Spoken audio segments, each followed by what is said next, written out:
থংনকবে সাপ্তাহিক বজাৰ উদ্বোধন কাৰ্বি আংলং জিলাৰ বকলিয়াঘাটৰ অন্তৰ্গত থংনকবেত আজিৰে পৰা সাপ্তাহিক বজাৰ আৰম্ভ হৈছে। উদ্বোধন কৰে স্থানীয় ৰাইজে কাৰ্বি আংলং অটনমাছ কাউন্সিলৰ সদস্য মধুৰাম লেকথে দেৱক অনুৰোধ জনায় যে থংনকবেত নতুনকৈ সাপ্তাহিক বজাৰ আৰম্ভ হৈছে। গতিকে বজাৰখনক উন্নতি কৰিবলৈ স্থানীয় EM মধুৰাম লেকথে দেৱক ৰাইজে আহ্বান জনায়। থংনকবে সাপ্তাহিক বজাৰ উদ্বোধনত উপস্থিত আছিল নতুনকৈ স্থাপন হোৱা থংনকবে সাপ্তাহিক বজাৰ সমিতিৰ সভাপতি জেমছন টেৰাং, সম্পাদক ধন সিং ইংলেণ্ড, সদৌ অসম আদিবাসী ছাত্ৰ সন্থা, কাৰ্বি আংলং জিলা সমিতিৰ উপসভাপতি পৱন সতনামী, গাঁও বুঢ়াসকল, বুদ্ধিজীৱী, সমাজসেৱক আৰু হৰিপ্ৰসাদ কোঁৱৰ আৰু স্থানীয় ৰাইজ।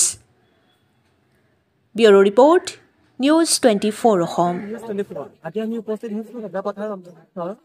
আজি আপোনাৰ থংনকবে এমই স্কুলৰ নিশ্চয় কাষত থংনকবে মাৰ্কেট আজি উদ্বোধন প্ৰথম দিনা আজি শনিবাৰে আজি আপোনাৰ থংনকবে বজাৰখন আজি মানে উদ্বোধন কৰা হৈছে।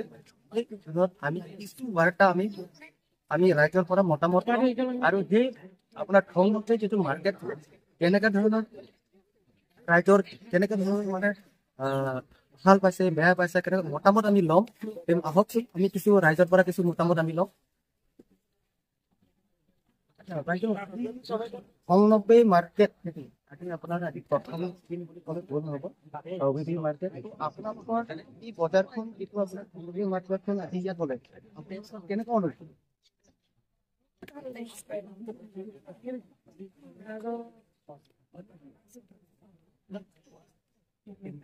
সপ্তাহত বজাৰ আছে, সপ্তাহ বজাৰ পাতিছে আৰু শনিবাৰ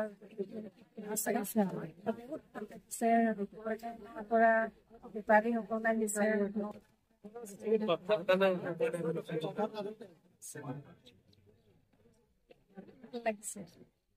আজি আমি দেখা পাইছো আমাৰ নিউজ 24 অসমত দৰ্শকক আমি অলপ দেখাব বিচাৰিছো যে আজি আপোনাৰ বহুত ৰাইজৰ সমাগত আমি ইয়াত দেখা পাইছো।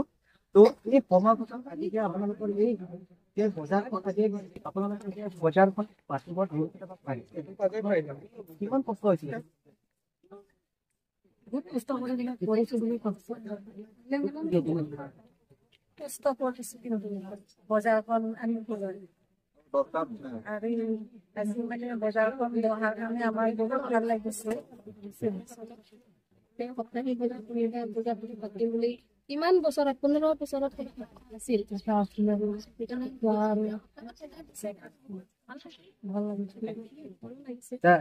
আপোনালোকৰ ৰাইজৰ অলপ কিবা সুবিধা হৈছে নে? বহুতখিনিয়ে সুবিধা হৈছে। আচ্ছা, আজি আমাৰ দংকুদা মাৰ্কেটত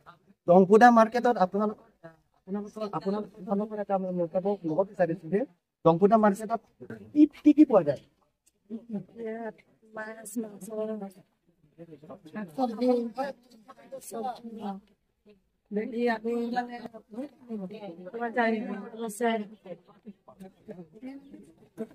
ৰাইজক আপোনালোকে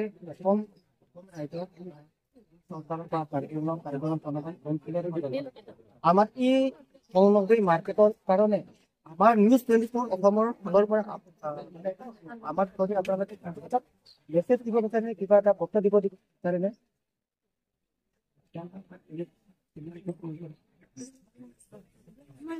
লাইট দেখাটো দৰকাৰ হৈছিলে বজাৰৰ কাৰণে।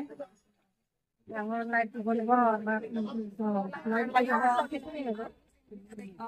বৰষুণ পৰিলে পানী হৈ থাকে, পানী হৈ থাকে মানে গাড়ী আহিব নোৱাৰে কাৰণে মানে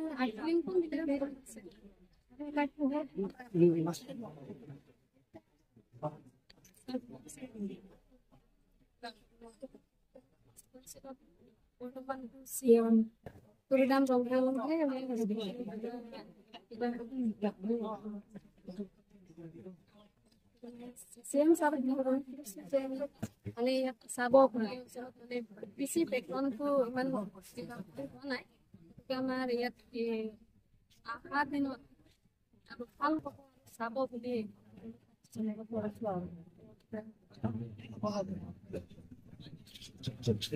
আমাৰ আজি মাৰ্কেটৰ স্থায়ী বাসিন্দা তেখেতসকলে আজি আমাক মন্তব্য দিলে বিষয়ৰ সম্পাদন কৰাতে তো বিশেষভাৱে থেংক ইউ আপোনালোকে আমাৰ নিউজখন ছাবস্ক্ৰাইব কৰিব লাইক